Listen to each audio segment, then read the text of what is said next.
In today's video, I'm going to show you how to change the font in Telegram desktop in just a few easy steps. If you spend a lot of time in Telegram and want to customize the way your chats look, changing the font is a simple way to make the app feel more personal and easier to read. Whether you want a cleaner look, a more modern style, or just a font that feels better on your eyes, this guide will walk you through the process from start to finish. And if this video helps, make sure to hit the like button and subscribe for more quick software tutorials like this.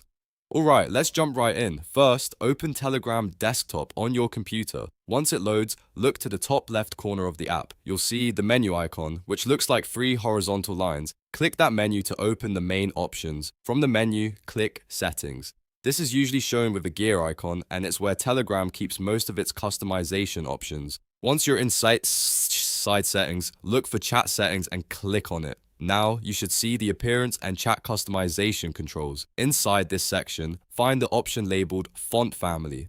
This is the setting that lets you change the font used in Telegram desktop. Click on Font Family and a list of available fonts should appear. Take a moment to browse through the fonts and select the one you want. You can choose the font that looks best to you, whether you prefer something simple, bold, or more stylish. As soon as you make your selection, Telegram should update the preview so you can see how it looks before saving. Once you're happy with the font, click Save to apply the change. After that, your Telegram desktop font will be updated and you'll see the new style across your chats. And that's it. You've now changed the font in Telegram desktop. It only takes a minute, but it can make a big difference in your overall experience.